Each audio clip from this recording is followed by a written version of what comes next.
बिस्मिल्लाहिर्रहमानिर्रहीम अस्सलाम वालेकुम नाजरीन प्रोग्राम सोच विचार दे नाल मैं तुहाडी मेज़बान रुबाब नकवी।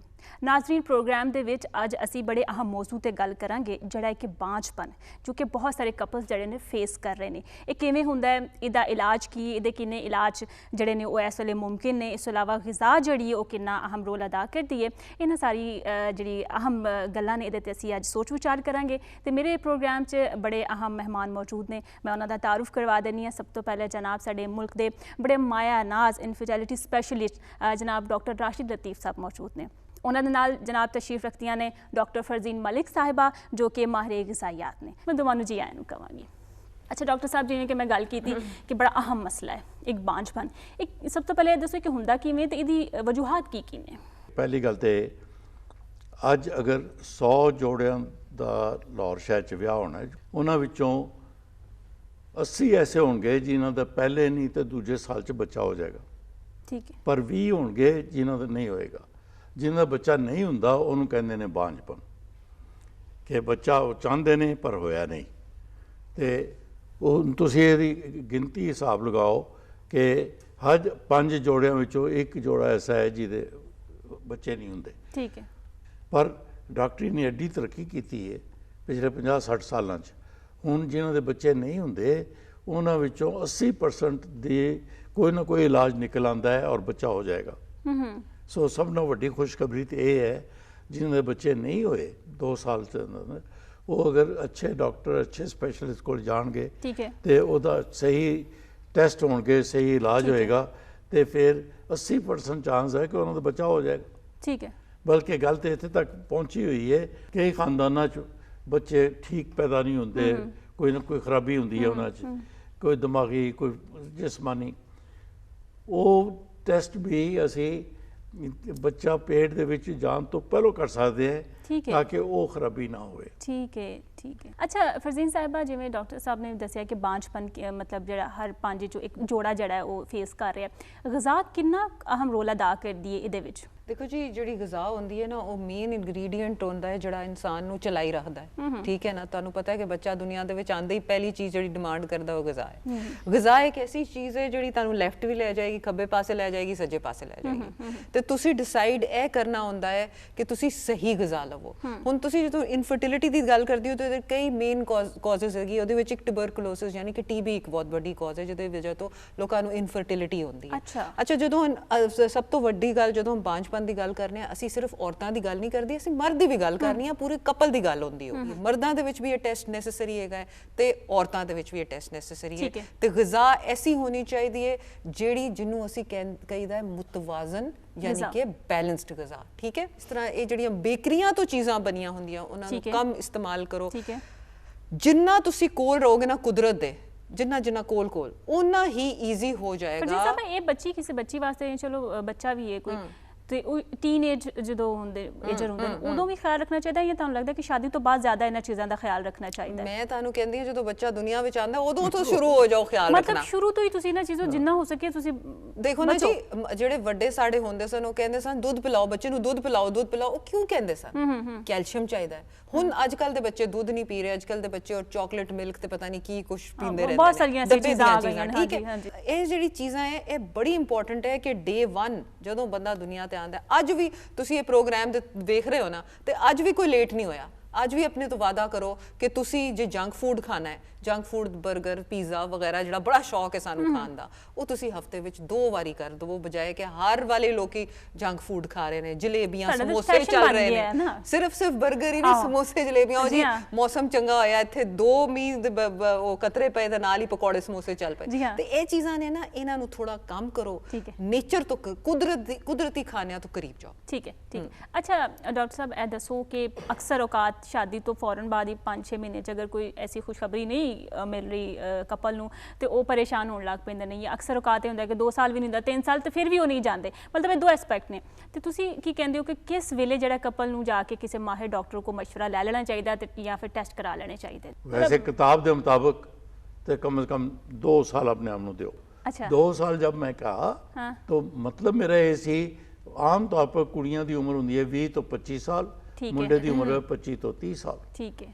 इस उम्र 80% विआह इसे च होंदे ने। जी जी जी। पर जिस औरत का विआह 30 ਸਾਲ ਤੋਂ ਬਾਅਦ ਹੋਇਆ ਹੈ, ਜਾਂ ਉਸ ਤੋਂ ਵੀ ਅੱਗੇ ਗੱਲ ਚਲੀ ਗਈ 35 ਤੋਂ ਬਾਅਦ, ਫਿਰ ਉਹਨੂੰ 2 ਸਾਲ ਨਹੀਂ ਦੇਣੇ ਚਾਹੀਦੇ। ਅੱਛਾ, ਉਹਨੂੰ 6 ਮਹੀਨੇ ਜਾਂ ਜ਼ਿਆਦਾ ਸਾਲ ਬਾਅਦ ਹੀ ਚਲੇ ਜਾਣਾ ਚਾਹੀਦਾ ਹੈ, ਡਾਕਟਰ ਦਾ ਰੁਖ ਕਰਨਾ ਚਾਹੀਦਾ ਹੈ ਕਿ ਦੱਸੋ ਜੀ, ਕਿਉਂਕਿ ਕੁਦਰਤੀ ਤੌਰ ਤੇ 40 ਤੋਂ बाद बच्चे पैदा करना बड़ा ही मुश्किल है। ठीक हो गया। उम्र के हिसाब से आम तौर पर 25-30 के दरमियान तक शादी हुए थे, 2 साल का आपने दो, अगर उससे ऊपर है फिर साल या 6, जिन्हें 35 तो बाद ब्याह हुआ है वो फिर 6 महीने जान। ठीक है। और तो आपकी बात समराइज मैं करता हूँ, वो ये नंबर 1 खावंद का टेस्ट कितनी दफा मैंने दोहरा दिया, उन्होंने लाजमी है टेस्ट, और लाजम पहलों। ठीक है, ठीक। नंबर 2 कंप्लीट टेस्ट अपने करवाना जरूरी नहीं, सही सही, बगैर टेस्टा तो एवं या गोली खा ली इतना अंडा बन जाएगा, या ये कर लिया एंटीबायोटिक खा लिया, फलाने दे हाथ च शिफा बहुत ज्यादा ओदे हल टुर जाइए, वो पैसे दा ज़िया है, ठीक है, वो पैसे दा ज़िया है, ठीक है। पैसा सही जगह लग्या हुए, सही तरीके ना लग्या हुए ते काम आउंदा है, काम होता है। ठीक है। तो इसलिए मैं लाजमी है कि मर्द भी सब तो पहले जड़ा अपना टेस्ट करवा ले। ठीक है। नंबर 1 इंतजार करो उम्र के हिसाब सही है। नाल, फिर अगर गल आई गई है टेस्ट पूरे करवाओ ताकि गल तुहानू सारी समझ आ जाए। और जिवें डॉक्टर साहब ने बड़े जोर ना किया है अपनी खुराक का ख्याल रखो, बिल्कुल इस तो बेहतर एडवाइस मैं समझना इस सैशन में हो ही नहीं सकती। ठीक है, डॉक्टर साहब ने ताड़ी बड़ी मतलब तायद की है। अच्छा जिवें दसिया है कि इन्होंने कि वक्फा एक लिमिट उन्होंने दसी है एज के हिसाब नाल 2 साल भी हो सकता है, 5-6 महीने साल भी हो सकता है। अच्छा उस दौरान अगर कोई बच्ची चाह रही है या मतलब दोवें कपल ही चाह रहे हैं कि 2 साल के अंदर अंदर ही कुछ इस तरह से गज़ा इस्तेमाल करिए, कोई साड़ी बैलेंस डाइट हो, तो की तुसी कहोगे कि मशवरा दोगे कि केड़ी खुराक जिहड़ी ज़्यादा इनटेक होना चाहिए? देखो मैं तुहानू ना कुछ चीज़ां दसनियां, बाकी तो जिस तरह मैं तुहानू दसदा है कि कुदरती ऑर्गेनिकली चंगी खुराक जिहड़ी है वो असीं लैनी, जिन्ना कुदरत तो क्लोज होवांगे उन्ना ही बेहतर होएगा।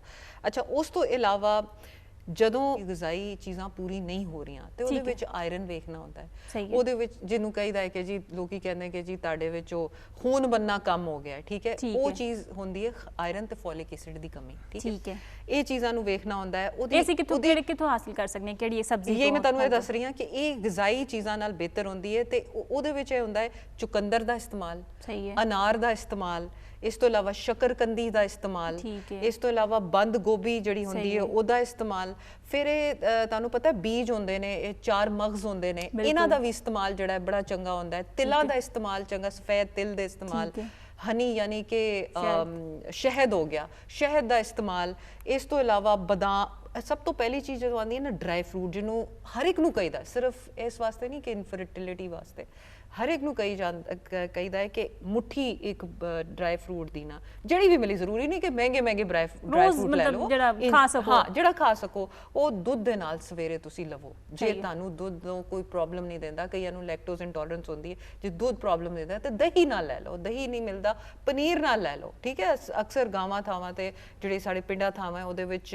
ਇਹ ਪਨੀਰ ਵਗੈਰਾ ਬੜਾ ਬਣਦਾ ਹੈ, ਦੇਸੀ ਘੀ ਇਸਤੇਮਾਲ ਕੀਤਾ ਜਾ ਸਕਦਾ, ਲੱਸੀ ਦਾ ਵੀ ਕੋਈ ਇਸਤੇਮਾਲ ਕੀਤਾ ਜਾ ਸਕਦਾ ਹੈ। ਲੱਸੀ ਦਾ ਇਸਤੇਮਾਲ ਕੀਤਾ, ਦੇਖੋ ਜੀ ਕੈਲਸ਼ੀਅਮ ਲਵੋ ਤੁਸੀਂ ਜਿਸ ਤਰ੍ਹਾਂ ਮਰਜ਼ੀ ਲੈਣੀ, ਠੀਕ ਹੈ। ਅੱਛਾ ਇਸ ਤੋਂ ਬਾਅਦ ਜਿਹੜੀ ਇੰਪੋਰਟੈਂਟ ਚੀਜ਼ ਹੈ ਉਹ ਹੈਗਾ ਹੈ ਜਿਹੜੇ ਹੁੰਦੇ ਨੇ ਜਿਹਨੂੰ ਕਹੀਦਾ ਹੈ ਕਿ ग्रीन यानी कि हरे वेजिटेबल जड़े होंदे ने, हरे पत्ते वाली सब्जियां जड़ियां, हरे पत्ते वाली पालक हो गई, ब्रोकली हो गई, साग भी बिल्कुल साग तरह पालक साग सारे बाथू शाथू जितने हैगे भी ਹੁੰਦੇ ਕਿ ਸਾਗ ਦੇ ਅੰਦਰ ਜੇ ਅਜਜ਼ਾ ਹੁੰਦੇ ਨੇ ਅਸੀਂ ਉਹਨੂੰ ਪਕਾਈਦਾ ਇੰਨਾ ਜ਼ਿਆਦਾ ਉਹ ਖਤਮ ਤਾਂ ਨਹੀਂ ਕਿਤੇ ਹੋ ਜਾਂਦਾ। ਉਹ ਇੱਕ ਹੋਰ ਟੌਪਿਕ ਹੁਣ ਤੁਸੀਂ ਛੇੜ ਦਿੱਤਾ ਹੈ, ਨਹੀਂ ਮੈਂ ਜਿਹੜਾ ਪਤਾ ਲੱਗੇ ਨਾ ਪਕਾਣਾ ਹੈ ਨਾ ਵੈਸੇ ਉਹਨੂੰ ਫੌਤ ਕਰਾ ਦਿੰਦਾ ਉਹਦੇ ਛੜੇ ਸਾਗ ਅਸੀਂ ਇੰਨਾ ਮੱਖਣ ਪਾ ਕੇ ਖਾਈਦਾ ਸੀ ਕਿ ਸਾਗ ਖਾਣੇ ਆਪੇ, ਨਹੀਂ ਜਿਹੜਾ ਪਾਲਕ ਪਨੀਰ ਵੀ ਅਸੀਂ ਇੰਜ ਬਣਾਈ ਦੀ। ਬਿਲਕੁਲ ਉਹਨੂੰ ਜ਼ਰਾ ਨਾ ਥੋੜਾ ਕਮ ਪਕਾਓ, ਭੁੰਨ ਕੇ ਨਾ ਅਸੀਂ ਵਿਚਾਰੀ ਸਬਜ਼ੀ ਦੀ ਇੰਨੀ ਮੱਤ ਮਾਰ ਛੱਡਨੇ ਉਹ ਵਿਚਾਰੀ ਆਪ ਭੁੱਲ ਜਾਂਦੀ ਮੈਂ ਕਿਹੜੀ ਸਬਜ਼ੀ ਹੁੰਦੀ ਸਾ, ਠੀਕ ਹੈ।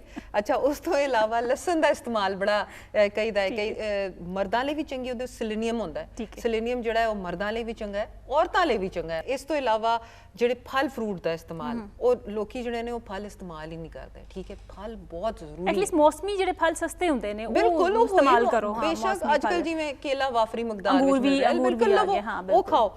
ਅੱਛਾ ਇਸ ਤੋਂ ਇਲਾਵਾ ਜਿਹੜੇ ਹੁੰਦੇ ਨੇ ਕੀ ਕਹਿੰਦੇ ਨੇ ਲੋਬੀਆ ਸ਼ੋਬੀਆ, ਇਹ ਬੜਾ ਚੰਗਾ ਹੁੰਦਾ ਹੈ। ਇੱਕ ਲਾਲ ਲੋਬੀਆ ਤੇ ਹੁੰਦਾ ਹੈ, beans, ਇੱਕ ਲਾਲ ਲੋਬੀਆ, ਸਫੈਦ ਚਿੱਟਾ ਹੁੰਦਾ, ਲੋਬੀਆ, ਠੀਕ ਤੁਸੀਂ ਹੈ। ਸਾਰੇ ਇਹ ਦਾਲਾਂ ਸ਼ਾਲਾ ਦਾ ਇਸਤੇਮਾਲ, ਕਿਉਂਕਿ ਜੋ ਲੋਕ ਜ਼ਿਆਦਾ ਗੋਸ਼ਤ ਨਹੀਂ ਖਾ ਸਕਦੇ, ਕਿਉਂਕਿ ਗੋਸ਼ਤ ਵੀ ਬਹੁਤ ਨੈਸੈਸਰੀ ਹੁੰਦਾ ਹੈ, ਉਹ ਫਿਰ ਇਹ ਦਾਲਾਂ ਦਾ ਇਸਤੇਮਾਲ ਤੇ ਬੀਨਸ ਤੋਂ ਲੈ ਸਕਦੇ ਨੇ ਆਪਣੀ ਪ੍ਰੋਟੀਨ ਵਗੈਰਾ, ਠੀਕ ਹੈ। ਉਸ ਤੋਂ ਬਾਅਦ ਜਿਹੜਾ ਹੈ ਬਨਾਨਾਸ ਯਾਨੀ ਕਿ ਕੇਲਾ ਦਾ ਵੀ ਕਹਾ ਜਾਂਦਾ ਹੈ ਕਿ ਇਹ ਬੜੇ ਚੰਗੇ, ਕਿਉਂਕਿ ਇਹਦੇ ਵਿੱਚ ਓਮੇਗਾ 3 ਹੈਗਾ ਹੈ, ਕੋਲਿਨ ਹੈਗਾ ਹੈ। ਐਕਸਰਸਾਈਜ਼ ਕਰੋ, ਡਾਕਟਰ ਸਾਹਿਬ ਅਜੇ ਕਹਿ ਰਹੇ ਸਨ ਕਿ ਐਕਸਰਸਾਈਜ਼ ਜਿਹੜੀ ਉਹ ਬੜੀ ਇੰਪੋਰਟੈਂਟ ਹੈ। ਸਟ੍ਰੈਸ ਕਮ ਲਵੋ, ਡਾਕਟਰ ਸਾਹਿਬ ਇਸ ਚੀਜ਼ ਤੋਂ ਕਰਨਗੇ ਇਤਫਾਕ ਕਿ ਬਹੁਤ ਸਾਰੇ ਲੋਕਾਂ ਨੂੰ ਜਿਹੜਾ ਸਟ੍ਰੈਸ ਸ਼ੁਰੂ ਹੋ ਜਾਂਦਾ ਹੈ ਕਿ ਜੀ ਬੱਚਾ ਪੈਦਾ ਕਰੋ, ਬੱਚਾ ਪੈਦਾ ਕਰੋ, ਬੱਚਾ ਜਿਹੜਾ ਫੈਮਿਲੀ ਤੋਂ, ਉਸ ਤੋਂ ਹੀ ਕਈ ਵਾਰੀ ਕਹਿੰਦੇ ਨੇ ਕਿ ਹੁੰਦਾ ਹੈ। ਸੋ ਇਹ ਬਹੁਤ ਸਾਰੀ ਟੈਕਨੀਕਸ ਹੈਗੀਆਂ ਨੇ ਜਿਹਨੂੰ ਤੁਸੀਂ ਜ਼ੇਨ ਦੇ ਵਿੱਚ ਰੱਖ ਕੇ ਤੇ ਆਪਣੇ ਆਪ ਨੂੰ ਬਿਹਤਰ ਤੌਰ। ਅੱਛਾ, ਸਾਡੀ ਕੌਮ ਨਾਲ ਚਾਏ ਉਹ ਕੀ ਹੁੰਦਾ, ਚਾਏ, ਸ਼ਰਬਤਾਂ ਤੇ ਪਾਨ, ਇਹ ਚੀਜ਼ਾਂ ਬੜੀ ਪਸੰਦ ਕਰਦੀ ਹੈ ਜੀ ਜੀ। ਇਹਦਾ ਤੋਂ ਪਰੇ ਰਹੋ, ਕਮ ਚਾय ਪੀਓ, ਚਾय ਪਾਣੀ ਦੀ ਤਰ੍ਹਾਂ ਨਾ ਪੀਓ। ਤੁਸੀਂ ਇੰਨਾ ਖੁਸ਼ ਹੋ ਰਹੇ, ਮੈਨੂੰ ਲੱਗਦਾ ਤੁਹਾਨੂੰ ਆਪ ਚਾਹ ਬੜੀ ਪਸੰਦ ਹੈ। ਠੀਕ ਹੈ ਨਾ, ਮੈਂ ਚੋਰ ਫੜਿਆ ਗਿਆ, ਪਤਾ ਲੱਗ ਗਿਆ ਉਹ ਸ਼ਕਲ ਤੋਂ ਲੱਗਾ ਰਹਾ। ਅੱਛਾ, ਇੱਕ ਇਹ ਗੱਲ। ਦੂਜਾ ਇਹ ਹੈ ਕਿ ਜਿਹੜੇ ਲੋਕ ਨਸ਼ਾ ਕਰਦੇ ਨੇ, ਸਾਡੇ ਕਾਫੀ ਐਸੀ ਕਮਿਊਨਿਟੀ ਹੈਗੀ ਜਿਹੜੀ ਕੋਈ ਵੀ ਕਿਸੇ ਕਿਸਮ ਦਾ ਨਸ਼ਾ ਜਿਹੜਾ ਹੈ ਉਹ ਬੰਦਿਆਂ ਦੇ ਵਿੱਚ ਬਾਂਝਪਨ ਪੈਦਾ ਕਰਦੀ ਹੈ। ਸਮੋਕਿੰਗ, ਸਿਗਰਟ ਨੋਸ਼ੀ ਦਾ ਇਸਤੇਮਾਲ, ਇਹ ਵੀ ਅੱਗੇ ਆ ਕੇ ਪ੍ਰੋਬਲਮ ਦੇ ਸਕਦਾ ਹੈ। ਸ਼ੀਸ਼ੇ ਦਾ ਇਸਤੇਮਾਲ, ਜਿਹਨੂੰ ਸ਼ੀਸ਼ੇ ਨੂੰ ਅਸੀਂ ਕਹਿੰਦੇ ਉਹ ਸ਼ੀਸ਼ਾ ਪੀਣਾ ਕਿਹੜੀ ਕੋਈ ਮੁਸੀਬਤ ਹੈ, ਹੈਗੀ ਹੈ। ਸੋ ਇਹ ਸਭ ਚੀਜ਼ਾਂ ਜਦੋਂ ਤੁਸੀਂ ਕੁਦਰਤ ਤੋਂ ਪਰੇ ਹਟ ਜਾਓਗੇ, ਉਹ ਸਾਰੀਆਂ ਚੀਜ਼ਾਂ ਜ਼ਿੰਦਗੀ ਆਪਣੀ ਮਰਜ਼ੀ ਦੇ ਮੁਤਾਬਿਕ ਜੇ ਤੁਸੀਂ ਗੁਜ਼ਾਰਨ ਲੱਗ ਪਓਗੇ ਨਾ, ਤੇ ਫਿਰ ਨੁਕਸਾਨ ਹੋਏਗਾ। ਸਾਰੀਆਂ ਚੀਜ਼ਾਂ ਤੁਹਾਡੇ ਲਈ ਪ੍ਰੋਬਲਮ ਕ੍ਰੀਏਟ ਕਰਨਗੀਆਂ ਅੱਗੇ। ਠੀਕ ਹੈ। ਅੱਛਾ ਡਾਕਟਰ ਸਾਹਿਬ, ਜਿਵੇਂ ਡਾਕਟਰ ਸਾਹਿਬ ਨੇ ਕਿਹਾ ਸਟ੍ਰੈਸ ਦੀ ਉਹਨਾਂ ਨੇ ਬੜੀ ਗੱਲ ਕੀਤੀ ਕਿ ਇਹ ਵੀ ਇੱਕ ਐਲੀਮੈਂਟ ਹੈ ਵੇ ਬਾਂਝਪਨ ਵਿੱਚ। ਤੁਸੀਂ ਕੀ ਕਹਿੰਦੇ ਹੋ ਕਿ ਕਿਸ ਹੱਦ ਤੱਕ ਐਲੀਮੈਂਟ ਜਿਹੜਾ ਅਸਰਅੰਦਾਜ਼ ਹੁੰਦਾ ਹੈ ਕਿਸੇ ਵੀ ਔਰਤ ਲਈ ਜਾਂ ਮਰਦ ਲਈ? ਇੱਕ ਸਟ੍ਰੈਸ ਜਿਹੜਾ ਹੈ, ਜਾਂ ਆਮ ਪੰਜਾਬੀ ਚ ਉਹਨੂੰ ਟੈਨਸ਼ਨ ਕਹਿਣਗੇ, ਅਜ਼ੇਨ ਤੇ ਬੋਝ ਪਾ ਲੈਂਦੇ ਨੇ। ਟੈਨਸ਼ਨ ਜਿਹੜੀ ਹੈ ਉਹ ਤੇ ਮਤਲਬ ਕਿ ਸਿਰਫ ਬਾਂਝਪਨ ਦਾ ਕਿਉਂ ਜ਼ਿਕਰ ਕਰਨਾ, ਪੂਰੀ ਸਿਹਤ ਤੇ ਅਸਰ ਕਰਦੀ। ਠੀਕ ਹੈ। ਤੁਹਾਡੀ ਦਿਮਾਗੀ ਸਿਹਤ, ਤੁਹਾਡੀ ਜਿਸਮਾਨੀ ਸਿਹਤ, ਠੀਕ ਹੈ, ਦੋਨਾਂ ਤੇ ਅਸਰ ਕਰਦੀ ਹੈ। ਸੋ ਜਿਹੜੀ ਇਹ ਟੈਨਸ਼ਨ ਲੈਣਾ ਤੇ ਇਹ ਤੋਂ ਦੂਰ ਜਿੰਨਾ ਵੀ ਹੋ ਸਕੇ ਰਵੋ। ਪਰ ਅਸੀਂ ਇਸ ਦੁਨੀਆ 'ਚ ਰਹਿੰਦੇ ਹਾਂ, ਨਹੀਂ ਬੋਝ ਪਾਈਦਾ ਨਾ ਕਿ ਮੁੰਡਾ ਚਾਹੀਦਾ ਸਾਨੂੰ, ਇਸ ਦੁਨੀਆ 'ਚ ਰਹਿੰਦੇ ਹਾਂ। ਇਹ ਵਾਲਾ ਜਿਹੜਾ ਕਿਵੇਂ ਤੁਸੀਂ ਤਲਾਕ ਦੇ ਸਕਦੇ ਹੋ ਟੈਨਸ਼ਨ ਨੂੰ ਕਿ ਜੀ ਮੈਂ ਟੈਨਸ਼ਨ ਨਹੀਂ ਲੈਣੀ? ਠੀਕ ਹੈ। ਟੈਨਸ਼ਨ ਤੇ ਫਿਰ ਆਪੇ ਆਉਂਦੀ ਹੈ, ਫੜੀ ਜਾਂਦੀ ਹੈ। ਜੋ ਕੁਦਰਤੀ ਲਫ਼ਜ਼ ਇਹਨੂੰ ਬਹੁਤ ਇਸਤੇਮਾਲ ਕੀਤਾ, ਕੁਦਰਤੀ खुराक है कि कुदरती खुराक ने सब्जियां और फल। ठीक है। जो मीट है, गोश्त है, ये कुदरती नहीं है। इसमें तो आप ज़िबा करते हो जानवर को। ठीक है। तो इस करके गोश्त तुसी हफ्ते च 1 या 2 दफा खाओ। इवन ਅਸੀਂ ਸਬਜ਼ੀ ਪਕਾਈ ਦੀ ਉਹਦੇ ਚ ਵੀ ਗੋਸ਼ਤ ਪਾਈਦਾ ਹੈ, दाल च भी, सब्जी गोश्त ही दाल च भी गोश्त। मेरे घर एक दफा हिंदुस्तान तो प्राहुणा आया ते वो वेजिटेरियन सी, गोश्त नहीं सी खांदा। ਸਾਡੇ ਟੇਬਲ ਤੇ ਜਿਹੜੀ ਸ਼ੈ ਵੀ ਆਵੇ, ਦਾਲ ਵੀ ਆਈ, ਕਹਿੰਦਾ ਜੀ ਤੁਸੀਂ ਇਹਦੇ 'ਚ ਵੀ ਗੋਸ਼ਤ ਪਾ ਦਿੰਦੇ ਹੋ। ਤੋ ਮਤਲਬ ਅਸੀਂ ਗੋਸ਼ਤ ਨੂੰ ਇੰਜ ਮਿਸਯੂਜ਼ ਕਰਨੇ ਆ, ਉਹਦਾ ਗਲਤ ਇੱਕ ਆਲੂ ਤੇ ਇੱਕ ਗੋਸ਼ਤ, ਇਹ ਅਸੀਂ ਹਰ ਵਿੱਚ ਪਾ ਦਈਦਾ। ਠੀਕ ਹੈ। बड़ी इम्पोर्टेंट बात मैसेज है कि ये आप सब्जियां और फल खाएं।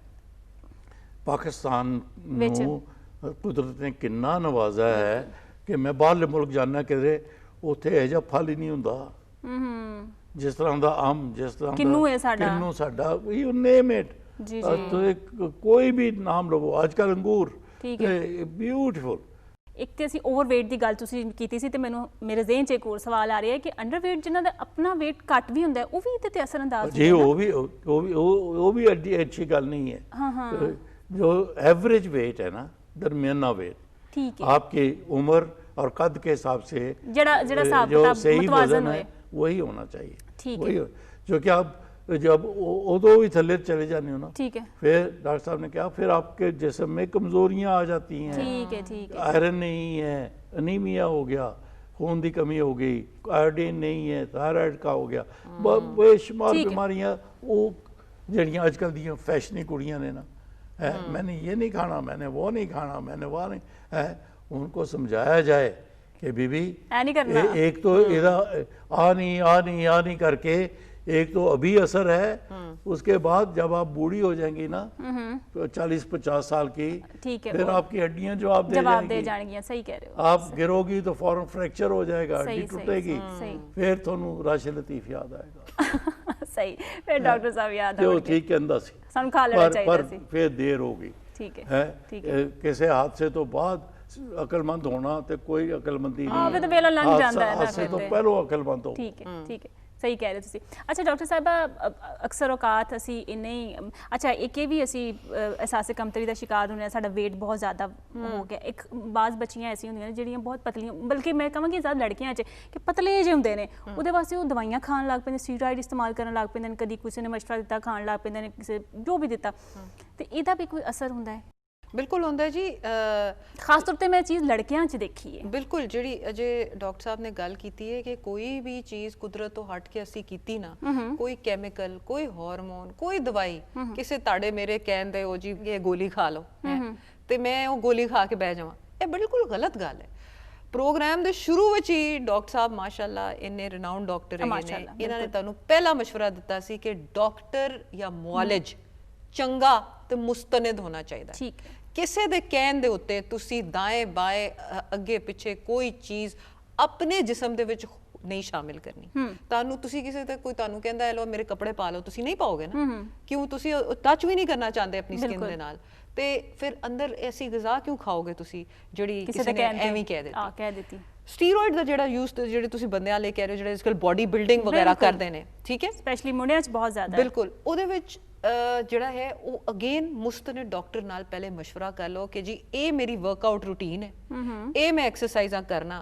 ਉਹ ਜਿਹੜੇ ਟੀਕੇ ਲਾਉਂਦੇ ਰਹਿੰਦੇ ਨੇ ਬਿਲਾ ਵਜ੍ਹਾ, ਫਲਾਣੇ ਕੋਲੋਂ ਪੁੱਛਿਆ, ਉਹ ਬਿਲਕੁਲ ਗਲਤ ਹੈ। ਉਹ ਪਾਊਡਰ ਵਾਲਾ ਦੁੱਧ ਵੀ ਐਸਾ ਕੁਝ ਪੀਂਦੇ ਰਹਿੰਦੇ ਨੇ, ਪ੍ਰੋਟੀਨ ਪਾਊਡਰ ਜਿਹੜਾ ਹੈ ਉਹ ਵੀ ਜਿਹੜਾ ਹੈ ਪੁੱਛ ਕੇ ਡਾਕਟਰ ਕੋਲੋਂ ਇਸਤੇਮਾਲ ਕਰੋ ਜੇ ਤੁਸੀਂ ਬਹੁਤ ਵੱਡੀ ਬਾਡੀ ਬਣਾਉਣੀ ਹੈ, ਮਿਸਟਰ ਪਾਕਿਸਤਾਨ ਵੱਲੇ ਜਾਣਾ ਹੈ। ਤੇ ਜੇ ਆਮ ਸ਼ਾਮ ਕਰ ਰਹੇ ਹੋ, ਛੋਟੀ ਮੋਟੀ ਐਕਸਰਸਾਈਜ਼ ਕਰ ਰਹੇ ਹੋ, ਉਹਦੇ ਲਈ ਪ੍ਰੋਟੀਨ ਪਾਊਡਰ ਤੇ ਕੀ ਲੋੜ ਹੈ? ਉਹਦੇ ਲਈ ਦਾਲਾਂ ਹੈਗੀਆਂ ਨੇ, ਉਹਦੇ ਲਈ ਬੀਨਸ ਮੈਂ ਤੁਹਾਨੂੰ ਦੱਸਿਆ ਹੈ ਜਿਹੜੀ। ਪਰ ਉਹ ਵੇਲਾ ਲੱਗਦਾ ਨਾ, ਤੇ ਇਹਨਾਂ ਨੂੰ ਤਾਂ ਫਟਾਫਟ ਬਾਡੀ ਜਿਹੜੀ ਉਹ ਬਣਾਉਣੀ ਹੁੰਦੀ, ਇੰਪ੍ਰੈਸ ਕਰਨਾ ਹੁੰਦਾ ਹੈ। ਫਿਰ ਉਹ ਕੀ ਕਹਿੰਦੇ ਨੇ, ਛੇਤੀ ਅੱਗੇ ਟੋਏ, ਠੀਕ ਹੈ ਨਾ? ਤੇ ਫਿਰ ਇਹ ਜਿਹੜੀਆਂ ਕੁਇਕ ਫਿਕਸਸ ਜਿਹਨੂੰ ਕਹੀਦਾ ਹੈ ਕਿ ਫੌਰੀ ਤੌਰ ਤੇ ਅਸਰ ਕਰ ਜਾਏ ਚੀਜ਼, ਤੇ ਉਹ ਫਿਰ ਅੱਗੇ ਜਾ ਕੇ ਬੜੀ ਪ੍ਰੋਬਲਮ ਦਿੰਦੀ ਹੈ। ਜਿਵੇਂ ਡਾਕਟਰ ਸਾਹਿਬ ਕਹਿ ਰਹੇ ਨੇ ਕਿ ਅੱਜਕੱਲ ਕੁੜੀਆਂ ਨੂੰ ਪਤਲੇ ਹੋਣ ਦਾ ਸਾਈਜ਼ 0 ਦਾ ਬੜਾ ਸ਼ੌਕ ਹੁੰਦਾ ਹੈ ਕਿ ਜੀ ਅਸੀਂ ਪਤਲੀ ਲੱਗੀਏ, ਉਹਦੇ ਵਿੱਚ ਅੱਗੇ ਜਾ ਕੇ ਹੱਡੀਆਂ ਭੁਰਭੁਰੀ ਹੋ ਜਾਂਦੀਆਂ ਨੇ। ਉਹ ਬੱਚੇ ਕਿੱਥੋਂ ਪੈਦਾ ਕਰਨੇ ਜੋ ਹੱਡੀਆਂ ਵਿੱਚ ਕੈਲਸ਼ੀਅਮ ਹੀ ਕੋਈ ਨਹੀਂ। ਔਰਤਾਂ ਵੀ ਤਾਂ ਆਪਣੀ ਫਿਜ਼ੀਕ ਸੈੱਟ ਕਰਨ ਲਈ ਕੀ ਕੁਝ ਨਹੀਂ ਕਰਦੀਆਂ। ਐਗਜ਼ੈਕਟਲੀ, ਤੇ ਉਹ ਤਰੀਕੇ ਨਾਲ ਕਰਨਾ ਹੈ। ਐਸੇ ਵਾਸਤੇ ਮੈਂ ਪਹਿਲੇ ਡਾਕਟਰ ਬਣੀ, ਡਾਕਟਰ ਤੋਂ ਬਾਅਦ ਮੈਂ ਫਿਰ ਹੋਰ ਪੜਿਆ ਕਿ ਆਖਿਰ ਕਿਹੜੀ ਗਿਜ਼ਾਵਾਂ ਨੇ ਜਿਹੜੀਆਂ, ਉਹ ਇਸ ਤਰ੍ਹਾਂ ਨਹੀਂ ਕਿ ਕਿਸੇ ਦਾ ਡਾਈਟ ਪਲਾਨ ਆਇਆ ਉਹ ਨੈਟ ਦੇ ਉੱਤੇ ਤੇ ਤੁਸੀਂ ਆਪੇ ਹੀ ਸਾਰਿਆਂ ਨੇ। ਅੱਜਕੱਲ ਤੇ ਹਾਂ ਜੀ ਬਿਲਕੁਲ, ਉਹ ਬੜੀ ਗਲਤ ਗੱਲ ਹੈ, ਠੀਕ ਹੈ ਨਾ? ਸਾਡੇ ਕੋਲ ਸਾਰੇ ਪੂਰੀ ਸਾਇੰਸ ਹੁੰਦੀ ਹੈ। ਜਿਸ ਤਰ੍ਹਾਂ ਅਜੇ ਇੱਕ ਹੋਰ ਅਹਿਮ ਗੱਲ ਡਾਕਟਰ ਸਾਹਿਬ ਨੇ ਜਿਹੜੀ ਦੱਸੀ ਕਿ 10,000 ਰੁਪਏ ਤੋਂ ਥੱਲੇ ਟੈਸਟ ਹੋ ਜਾਂਦੇ ਨੇ। ਲੋਕੀ ਜਾ ਕੇ ਵਿਚਾਰੇ ਹਕੀਮਾਂ ਦੇ ਉੱਤੇ, ਜਿਹੜੇ ਨਹੀਂ ਸਹੀ ਹਕੀਮ ਹੁੰਦੇ, ਬਾਕੀ ਤੇ ਕਈ ਚੰਗੇ ਹਕੀਮ ਵੀ, ਠੀਕ ਹੈ, ਜਿਹੜੇ ਗੈਰ ਮੁਸਤਨਦ ਲੋਕਾਂ ਕੋਲ ਜਾ ਕੇ, ਡਾਕਟਰਾਂ ਕੋਲ ਵੀ ਜਾ ਕੇ, ਤਰ੍ਹਾਂ ਦੇ ਮੌਲਜਾਂ ਕੋਲ ਜਾ ਕੇ ਲੱਖਾਂ ਰੁਪਏ ਖਰਚ ਕਰ ਦਿੰਦੇ ਨੇ। ਸਿਰਫ 10,000 ਤੋਂ ਤੁਹਾਡੀ ਤਸ਼ਖੀਸ ਹੋ ਜਾਏਗੀ ਕਿ ਆਇਆ ਅੱਗੇ ਫਿਰ ਕੀ ਕਰਨਾ। ਠੀਕ ਹੈ, ਠੀਕ ਹੈ, ਇਹ ਬੜੀ ਇੰਪੋਰਟੈਂਟ ਗੱਲ ਹੈ ਕਿਉਂਕਿ ਲੋਕਾਂ ਦੀ ਪਹਿਲਾ ਸਵਾਲ ਇਹ ਹੁੰਦਾ ਹੈ ਕਿ ਜੀ ਕਿੰਨਾ ਖਰਚਾ ਹੋ ਜਾਏਗਾ। ਠੀਕ ਹੈ, ਠੀਕ ਹੈ। ਸੋ ਅੱਛੀ ਗ਼ਿਜ਼ਾ, ਗਲਤ ਆਦਤਾਂ ਤੋਂ ਦੂਰ ਰਹਿਣਾ, ਵਾਕ ਕਰਨੀ ਜਾਂ ਐਕਸਰਸਾਈਜ਼ ਕਰਨੀ, ਸਹੀ ਟਾਈਮ ਤੇ ਸੋਣਾ, ਸਹੀ ਟਾਈਮ ਤੇ ਉੱਠਣਾ, ਐਕਟਿਵ ਰਹਿਣਾ। ਇੱਕ ਚੀਜ਼ ਹੁੰਦੀ ਵਾਕ, ਐਕਸਰਸਾਈਜ਼, ਜਿਹੜੀ ਤੁਸੀਂ ਰਨਿੰਗ ਕਰ ਲਈ, ਵਾਕ ਕਰ ਲਈ, ਸਵਿਮਿੰਗ ਕਰ ਲਈ। ਇੱਕ ਚੀਜ਼ ਹੁੰਦੀ ਐਕਟੀਵਿਟੀ ਹੁੰਦੀ ਮੈਂ ਪਾਣੀ ਖੁਦ ਜਾ ਕੇ ਪੀਣਾ ਹੈ, ਮੈਂ ਇੱਥੇ ਵੀ ਕੰਮ ਗਈ ਹਾਂ, ਕਿਚਨ ਤੋਂ ਮੈਂ ਖੁਦ ਖਾਣਾ ਡਾਲ ਕੇ ਲੈ ਕੇ ਆਈ ਹਾਂ। ਇਹ ਨਹੀਂ ਕਿ ਆ ਕੇ ਸਾਰੇ ਲੋਕ ਆ ਕੇ ਖਿਦਮਤ ਕਰ ਰਹੇ ਤੇ ਬੈਠੇ ਅਸੀਂ ਮੰਜੀ ਦੇ ਉੱਤੇ ਆਰਾਮ ਨਾਲ ਜੀ, ਗਲਤ ਗੱਲ। एक्टिव होना बहुत लाजमी, ठीक है। इस तरह ड्राई फ्रूट का इस्तेमाल, वेजिटेबल्स का डॉक्टर साहब ने क्या, फलों का इस्तेमाल, दूध का इस्तेमाल। बिल्कुल बिल्कुल। अच्छा डॉक्टर साहब वेला चला मुक्कन वाला हो गया, लेकिन एक बड़ा अहम सवाल जिहड़ा रह गया, आखिरी सवाल कि ये जिहड़े वक्फा असी करने आ, खवातीन साड़ियां करदियां ने 2 साल 3 साल जिन्ना भी हुंदा है, उस तो बाद उन्होंने इस फेस करना पैंदा बांझपन नूं, फिर अगर चाहन भी तो कंसीव नहीं कर पा रही होंदियां, ते ये की रीजन है, किस वजह तो होता है? तुसीं ये भी सवाल पूछ लिया, बहुत अच्छा है। क्योंकि गल ਜਿਹੜੀਆਂ ਸਹੀ ਫੈਮਿਲੀ ਪਲੈਨਿੰਗ ਦੀਆਂ ਤਰੀਕੇ ਨੇ ਜਾਂ ਗੋਲੀਆਂ ਨੇ ਜਾਂ ਜੋ ਵੀ ਟੀਕੇ ਨੇ, ਉਹਨਾਂ ਨਾਲ ਨਹੀਂ ਇਹ ਕੰਮ ਪ੍ਰੋਬਲਮ ਹੁੰਦੀ। ਅੱਛਾ, ਉਹ ਕਿਸੇ ਨਾਲ ਨਹੀਂ, ਚਾਹੇ ਉਹ ਗੋਲੀਆਂ ਖਾਣ ਚਾਹੇ ਟੀਕੇ ਲਵਾਉਣ। ਇਸ ਕਰਕੇ ਫੈਮਿਲੀ ਪਲੈਨਿੰਗ ਨੂੰ ਖਾਮ-ਖਾ ਬਦਨਾਮ ਕਰਨ ਦੀ ਖਾਤਰ ਲੋਕਾਂ ਨੇ ਉਹ ਜੀ ਇਹ ਤੋਂ ਬਾਅਦ ਫਿਰ ਬੱਚਾ ਨਹੀਂ ਹੋਏਗਾ, ਉਹ ਤੋਂ ਬਲਕਿ ਇਹ ਕਿ ਉਹ ਤੋਂ ਤੁਹਾਨੂੰ ਮੌਕਾ ਦਿੰਦੇ ਨੇ ਕਿ ਸਹੀ ਸਿਹਤ ਦੇ ਵਿੱਚ ਸਹੀ ਵਕਤ ਤੇ ਤੁਸੀਂ ਬੱਚਾ ਪੈਦਾ ਕਰੋ। ਇਸ ਕਰਕੇ ਫੈਮਿਲੀ ਪਲੈਨਿੰਗ ਦੇ ਜਿਹੜੇ ਸਹੀ ਤਰੀਕੇ ਨੇ, ਜਿਹੜੇ ਡਾਕਟਰੀ ਤਰੀਕੇ ਨੇ, ਉਹਨਾਂ 'ਚ ਕੋਈ ਤਰੀਕਾ ਨਹੀਂ ਹੈ ਜਿਹਦੇ ਬਾਅਦ ਬੱਚੇ यानी ਨਾ कि ਹੋਣ। कोई तरीका गलत इस्तेमाल हो गया जिहदी वजह तो कि मसला बनता है ਉਹ बाद ਜੀ विचों। ਤਰੀਕੇ ਦੇ 'ਚ 5-6 ਜੋ ਵੀ ਨੇ ਉਹਨਾਂ 'ਚ ਕੋਈ ਗਲਤੀ ਨਹੀਂ ਹੈ। ठीक है ਕਿਸੇ ਕੋ ਗੋਲੀ ਪਸੰਦ ਹੈ, ਕਿਸੇ ਕੋ ਟੀਕਾ ਪਸੰਦ ਹੈ, ਮੁਖਤਲਿਫ ਨੇ, ਹਾਂ ਜੀ, ਜਿਹੜੇ ਨੇ, ਉਹ ਸਾਰੇ ਠੀਕ ਠੀਕ ਨੇ। ठीक ने ਸਿਰਫ ਉਹਨਾਂ ਨੂੰ ਦੇਣ ਵਾਲੇ ਦਾ ਤਰੀਕਾ ਗਲਤ ਹੋ ਸਕਦਾ ਹੈ। ठीक है ਉਹਨਾਂ ਨੂੰ ਦੇਣ ਵਾਲੇ ਦਾ ਤਰੀਕਾ ਗਲਤ ਹੋ ਸਕਦਾ Okay. ਹੈ। ਇਸ ਕਰਕੇ ਫੈਮਿਲੀ ਪਲੈਨਿੰਗ ਜਾਂ ਬੱਚਿਆਂ ਦਾ ਵਕਫਾ ਜਿਹੜਾ ਹੈ ਇਹ ਤੇ ਸਭ ਨੂੰ ਕਰਨਾ ਚਾਹੀਦਾ ਹੈ, ਸਭ ਨੂੰ ਮਾਂ पर ਦੀ वही ਸਿਹਤ ਤੁਹਾਡੀ ਲਈ ਗੱਲ ਬੜਾ कि ਜ਼ਰੂਰੀ ਹੈ। माहिर किसे माहिर को जाके और डॉक्टर फिर ये कि जो डॉक्टर साहब ने भी मेरी बात दोहराई कि जी किसी स्पेशलिस्ट को ले जाओ, सही मशवरा लेके सही तरीका ठीक है। इस्तेमाल करें, उसका कोई नुकसान ठीक है ठीक है। अच्छा फरजीन साहब ਤੁਸੀਂ ਇਸ ਸਵਾਲ ਦੇ ਛੋਟਾ ਜਿਹਾ ਸ਼ਾਰਟ ਜਿਹਾ ਜਵਾਬ ਦੇ ਦਿਓ ਇਹ ਜਿਹੜੇ ਵਕਫੇ ਤੋਂ ਬਾਅਦ ਪ੍ਰੋਬਲਮਸ ਹੁੰਦੀਆਂ ਨੇ ਇਹਦੇ ਵਾਸਤੇ ਅਸੀਂ ਕੀ ਕਰ ਸਕਦੇ ਹਾਂ। ਇਹ ਉਹੀ ਜਿਹੜੀ ਡਾਕਟਰ ਸਾਹਿਬ ਨੇ ਗੱਲ ਬੜੀ ਚੰਗੀ ਤੁਹਾਨੂੰ ਦੱਸੀ ਹੈ ਕਿ ਮੈਥਡ ਉਹੀ ਹੋ ਸਕਦਾ ਹੈ, ਠੀਕ ਹੈ, ਠੀਕ ਹੈ। ਮਤਲਬ ਤਰੀਕਾ ਉਹਦਾ ਇਸਤੇਮਾਲ ਠੀਕ ਦਾ ਹੈ, ਉਹੀ ਹੋ ਠੀਕ ਹੈ, ਸਕਦਾ ਹੈ। ਠੀਕ ਇਹਨੂੰ ਹੈ। ਸਹੀ ਤਰੀਕੇ ਨਾਲ ਮਾਹਿਰ ਕੋਲੋਂ ਕਰਵਾਉਣਾ ਬਹੁਤ ਜ਼ਰੂਰੀ ਹੈ। ਗਲਤ ਜਾਂ ਅਤਾਈ ਪ੍ਰੈਕਟਿਸ ਜਿਹੜੀ ਹੁੰਦੀ ਠੀਕ ਹੈ ਹੈ। ਉਹ ਤੋਂ ਪਰੇ ਰਹਿਣਾ ਚਾਹੀਦਾ ਹੈ। ਬਸ ਇਹਦਾ ਹੱਲ ਇਹ ਬਿਲਕੁਲ ਇਹੋ ਹੀ ਹੱਲ ਹੈ। ਜਦੋਂ ਕਿਸੇ ਕਪਲ ਦਾ ਹੋਏ ਕਿ ਅਸੀਂ ਹੁਣ ਕਨਸੀਵ ਕਰਨਾ ਠੀਕ ਹੈ ਹੈ। ਤੇ ਫਿਰ ਤੁਸੀਂ ਉਹ ਗਿਜ਼ਾ ਆਪਣੀ ਵੱਲੇ ਖਾਸ ਖਿਆਲ ਕਰ ਠੀਕ ਲਵੋ, ਆਪਣੀ ਚੰਗੀਆਂ ਆਦਤਾਂ ਵੱਲੇ ਜਿਹੜੀ ਮੈਂ ਤੁਹਾਨੂੰ ਦੱਸੀਆਂ ਉਹਨਾਂ ਨੂੰ ਜ਼ਿਹਨ ਵਿੱਚ ਲਿਆਓ, ਆਪਣੀ ਪ੍ਰੈਕਟਿਸ ਜ਼ਿੰਦਗੀ ਵਿੱਚ ਲਾਓ ਠੀਕ ਤੇ ਹੈ ਬਿਹਤਰ ਹੋ ਠੀਕ ਹੈ। ਮੈਂ ਦੋਵਾਂ ਮਹਿਮਾਨਾਂ ਦਾ ਬਹੁਤ ਬਹੁਤ ਸ਼ੁਕਰੀਆ ਅਦਾ ਕਰਾਂਗੀ ਕਿ ਤੁਸੀਂ ਤਸ਼ਰੀਫ ਲੈ ਕੇ ਆਏ ਤੇ ਏਡੀ ਅਹਿਮ ਮੌਜੂ ਤੇ ਏਡੀ ਬਿਹਤਰੀਨ ਗੁਫ਼ਤਗੂ ਤੁਸੀਂ ਬਹੁਤ ਕੀਤੀ। ਸ਼ੁਕਰੀਆ। ਨਾਜ਼ਰੀਨ ਤੁਸੀਂ ਸੁਣਿਆ ਕਿ ਸਭ ਤੋਂ ਪਹਿਲਾਂ ਸਾਰੇ ਦੋਵਾਂ ਡਾਕਟਰ ਸਾਹਿਬਾਨ ਜਿਹੜੇ ਮੌਜੂਦ ਉਹਨਾਂ ਨੇ ਇਹ ਆਖਿਆ ਕਿ ਜਦੋਂ ਵੀ ਤੁਹਾਡਾ ਦਿਲ ਕਰੇ ਤੁਹਾਨੂੰ ਜ਼ਿਹਨ 'ਚ ਗੱਲ ਆ ਜਾਏ ਕਿ ਤੁਸੀਂ ਇਹ ਫੇਸ ਕਰ ਰਹੇ ਹੋ ਬਾਂਝਪਨ ਜਿਹੜਾ ਇੱਕ ਮਰਜ਼ ਹੈ ਉਹ ਤੁਸੀਂ ਫੌਰਨ ਡਾਕਟਰ ਕੋਲ ਜਾ ਸਕਦੇ ਹੋ। ਉਸ ਤੋਂ ਇਲਾਵਾ ਇਲਾਜ ਕੋਈ ਮੁਸ਼ਕਿਲ ਨਹੀਂ ਲੇਕਿਨ ਸ਼ਰਤ ਇਹ ਵੇ ਕਿ ਮਾਹਿਰ ਹੋਣਾ ਚਾਹੀਦਾ ਹੈ। ਹਰ ਬੰਦਾ ਹਰ ਕਿਸੇ ਸ਼ੈ ਦਾ ਇਲਾਜ ਨਹੀਂ ਕਰ ਸਕਦਾ, ਉਹਦੇ ਲਈ ਮਾਹਿਰ ਜਾਂ ਮੁਸਤਨਦ ਡਾਕਟਰ ਦਾ ਹੋਣਾ ਬਹੁਤ ਬਹੁਤ ਜ਼ਿਆਦਾ ਜ਼ਰੂਰੀ ਹੈ। ਇਨਸ਼ਾਅੱਲਾ ਅਗਲੇ ਪ੍ਰੋਗਰਾਮ ਵਿੱਚ ਫਿਰ ਹਾਜ਼ਰ ਹੋਵਾਂਗੇ, ਉਦੋਂ ਤੱਕ ਇਜਾਜ਼ਤ ਦਿਓ। ਰੱਬ ਰਾਖਾ।